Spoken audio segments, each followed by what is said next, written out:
les filles, il faut que je vous parle des bases à paupières, parce qu'il y en a pas mal d'entre vous qui ont l'air de s'interroger. Pardon. Ça gratte. Un peu dans les commentaires, genre laquelle il faut prendre, laquelle il faut pas prendre. Bon, d'abord, d'une manière générale, il ne faut rien du tout. Si vous voulez rester couché dans votre lit avec les cheveux sales et pas de maquillage, c'est pas moi qui vous jetterai la pierre, personnellement, je m'en cogne. Donc, il ne faut rien. Il faut juste que ça vous fasse plaisir. Ok? C'est clair, hein? Pas d'obligation. Bon, la base à paupières, cela dit, c'est bien pratique quand vous avez les paupières grasses. C'est pas un truc crade, hein, c'est bon, ça arrive à des gens très bien. C'est juste, voilà, des paupières qui font filer les fards. Moi, c'est pas mon cas, j'ai du bol. Enfin, par ailleurs, j'ai la peau complètement déshydratée en permanence, hein, donc chacun sa croix, mes enfants. Bref, les paupières grasses, donc les fards tiennent pas. Et puis, il y a des paupières qui sont pas vraiment grasses, mais curieusement, le fard ne prend pas dessus. Certains fards, ça accroche pas. On le met, puis il se passe rien, ça accroche pas, c'est super bizarre. La base, donc, elle sert à faire tenir le fard. Quand elles sont vraiment bonnes, ça peut tenir 15 heures d'affilée. Et ça sert à faire popper les fards, comme dit Marlène, c'est-à-dire à leur donner beaucoup plus d'intensité, qu'on voit bien les couleurs. C'est-à-dire qu'avec une base, le fard va être comme dans la boîte, sur votre peau, alors que sans base, ça va faire une espèce de machin, moitié transparent, sans intérêt.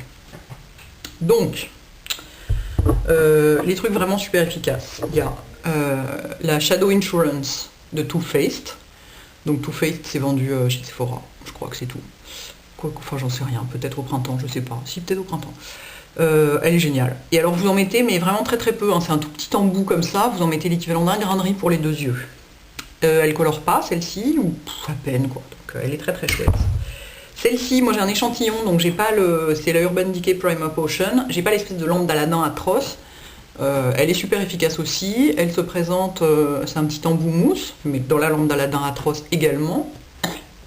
Et c'est une espèce de machin, ça a l'air beige rosâtre comme ça, mais en réalité sur l'œil c'est incolore. Très pratique. Et enfin, quand même le truc qui fait le mieux tenir les fards, c'est les Paint Pot de MAC. Il y a plein de couleurs. Celui-ci, c'est le Painterly. Je vais vous le montrer. Il est, vous voyez, une espèce de couleur un peu chair, quoi. Donc si vous avez la peau claire, c'est très joli. Si vous avez la peau un peu foncée, en revanche, faites gaffe, parce que ça peut faire un peu gris.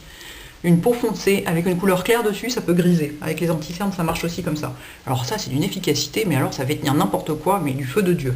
En revanche, MAC fait des trucs nuls de temps en temps. La Prep Prime, vous oubliez, ça sert à rien. Ça fait juste joli comme couleur parce que ça unifie, parce que c'est comme ça. Mais vraiment, moi je la trouve pas efficace. Hein, donc, Ah, il y a quand même un autre truc aussi. Oui, si vraiment... Non, là, je vous parle pas du reste parce que sinon ça va vous embrouiller. Les vraies bases à paupières, c'est ça, ok? Enfin, presque. Parce que les Paint Pot, en fait, c'est pas des bases à paupières à la base. Les bases à paupières à la base, bravo Hélène, trop la classe.